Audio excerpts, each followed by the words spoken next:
Hello friends, ഇന്ന് നമുക്ക് ഒരു പനീർ ബുർജി ഉണ്ടാക്കാം കേട്ടോ. വീട്ടിൽ തന്നെ നമുക്ക് പനീറും പെട്ടെന്ന് ഉണ്ടാക്കിയെടുക്കാൻ പറ്റും. ഒരു പാക്കറ്റ് പാലും കുറച്ച് തൈരോ അല്ലെങ്കിൽ കുറച്ച് വിനീഗറോ ഉണ്ടെങ്കിൽ നമുക്ക് പെട്ടെന്ന് തന്നെ പനീറും ഉണ്ടാക്കിയെടുക്കാം. ഞാൻ ഇതാ വീട്ടിലുണ്ടാക്കിയ പനീറാണ്, അതുകൊണ്ട് തന്നെയാണ് പനീർ ബുർജി ഉണ്ടാക്കണത്. ഇത് നല്ലൊരു ഉപ്പേരിയായിട്ട് നമുക്ക് ഉപയോഗിക്കാം. ചോറിൻ്റെ കൂടെ നല്ലൊരു ഉപ്പേരിയാണ്. അപ്പോൾ കുട്ടികൾക്ക് ലഞ്ച് ബോക്സിൽ കൊടുത്തയക്കാനൊക്കെ പറ്റിയൊരു കറിയാണ്. കുട്ടികൾക്ക് 2 ചപ്പാത്തി ഉണ്ടാക്കി കുറച്ച് പനീർ ബുർജി ഉണ്ടാക്കിയാൽ നല്ല ഇഷ്ടമാവും. അപ്പോൾ നമുക്ക് പെട്ടെന്ന് തന്നെ വീഡിയോയിലേക്ക് പോവാം. പനീർ ബുർജി ഉണ്ടാക്കാൻ വേണ്ടിയിട്ട് ഞാൻ അവിടെ പാൻ അടുപ്പത്ത് വെച്ചു. അതിലേക്ക് 1 ടേബിൾ സ്പൂൺ കുക്കിംഗ് ഓയിലാണ് ഒഴിച്ചു കൊടുത്തത്. 1 സ്പൂൺ ജീരകം ഇട്ട് കൊടുത്തു. ജീരകം നന്നായി പൊട്ടിയപ്പോൾ ഞാനിവിടെ 2 സവോള അരിഞ്ഞു വെച്ചിരുന്നു, അത് ചേർത്ത് കൊടുത്തു. സവോള ഒന്ന് മൂക്കുന്നവരെ നമുക്ക് നല്ലോണം ഒന്ന് ഇളക്കി കൊടുക്കണം. അപ്പോൾ അത് മൂക്കാൻ വേണ്ടിയിട്ട് നമുക്ക് കുറച്ച് ഉപ്പ് ചേർത്ത് കൊടുക്കാം കേട്ടോ. ഞാനിവിടെ 1 സ്പൂൺ ഉപ്പ് ചേർത്ത് കൊടുത്തു, കാരണം പനീർ ചേർക്കുമ്പോൾ അത് ബാലൻസ് ആയിക്കോളും എന്ന് വിചാരിച്ചിട്ട്. നന്നായിട്ട് ഇളക്കി കൊടുക്കുക. ഒന്ന് ഇളക്കി കൊടുത്തതിന് ശേഷം നമുക്കതിലേക്ക് ഇഞ്ചിയും വെളുത്തുള്ളിയും പച്ചമുളകും കൂടി ഞാനിവിടെ ചതച്ച് വെച്ചിട്ടുണ്ട്. ഇത് 1 കഷ്ണം ഇഞ്ചിയും 4-5 വെളുത്തുള്ളിയും 2 പച്ചമുളകാണ് ചതച്ച് വെച്ചിരുന്നത്, അത് ചേർത്ത് കൊടുത്തു.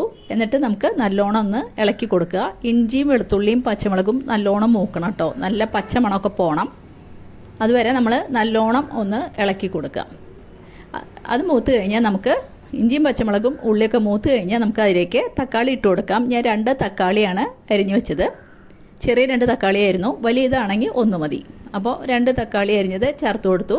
ഇനി നമുക്ക് നല്ലോണം വഴറ്റി ആ തക്കാളി ഒന്ന് വാട്ടിയെടുക്കണം. നല്ലോണം പേസ്റ്റൊന്നും ആവണ്ട കേട്ടോ, ഒന്ന് കടിക്കാൻ കിട്ടുക വേണം, അതുപോലെ ആയിട്ട് ആവണം, അതേ വേണ്ടു പാകം. അപ്പോൾ നല്ലോണം ഇളക്കി കൊടുക്കുക.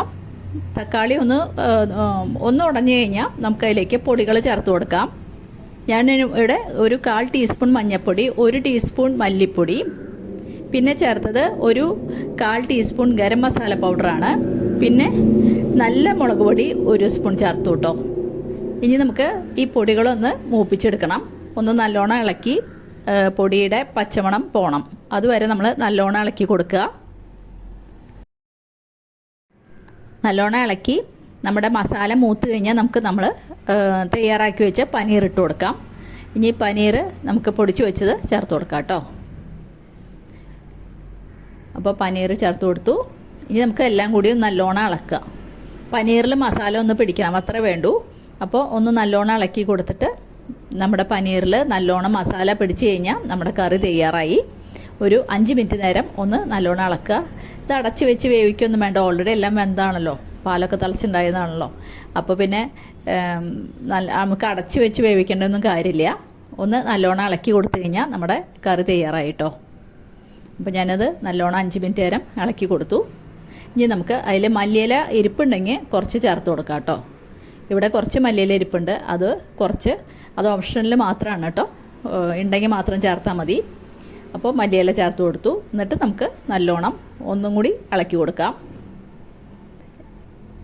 അപ്പോൾ മല്ലിയില നമ്മൾ ചേർത്ത് കൊടുത്തു. ഇനി ഒന്ന് ഇളക്കി കൊടുത്തു കഴിഞ്ഞാൽ നമുക്കത് സർവിംഗ് ബോളിലേക്ക് മാറ്റുകയും ചെയ്യാം. അപ്പോൾ നല്ലോണം ഒന്നും കൂടി ഇളക്കി കൊടുക്കുക. മല്ലിയിലയുടെ സ്മെല്ലും അതിൻ്റെ ഫ്ലേവറും ഒക്കെ ഒന്ന് നല്ലോണം എല്ലായിടത്തും പിടിക്കുമല്ലോ. അപ്പോൾ ഞാൻ അത് ഇളക്കി കൊടുത്തു നന്നായിട്ട്. ഇനി നമുക്കത് സർവിംഗ് ബോളിലേക്ക് മാറ്റാം. ഇത് കുട്ടികൾക്ക് ലഞ്ച് ബോക്സിലൊക്കെ ഉണ്ടാക്കി കൊടുക്കാൻ പറ്റിയൊരു കറിയാണ്. എല്ലാവരും ഉണ്ടാക്കി നോക്കുക. ചപ്പാത്തിക്കോ അല്ലെങ്കിൽ ചോറിനും ഉണ്ടാക്കി ടേസ്റ്റ് നോക്കൂ, എന്നിട്ട് അഭിപ്രായം പറയൂ കേട്ടോ. എല്ലാവരും ലൈക്ക് ചെയ്യുക, അതുപോലെ ഷെയർ ചെയ്യുക. എൻ്റെ ചാനൽ ആരെങ്കിലും ആദ്യമായിട്ട് കാണുന്നുണ്ടെങ്കിൽ ഒന്ന് സബ്സ്ക്രൈബ് ചെയ്ത് സപ്പോർട്ട് ചെയ്യാൻ മറക്കരുത്. സബ്സ്ക്രൈബ് ചെയ്യുമ്പോൾ കാണുന്ന ബെല്ലൈക്കൺ കൂടി എനേബിൾ ചെയ്യുക. ഇനി ഒരു പുതിയ വീഡിയോ ആയിട്ട് നമുക്ക് അടുത്ത് തന്നെ കാണാം. താങ്ക്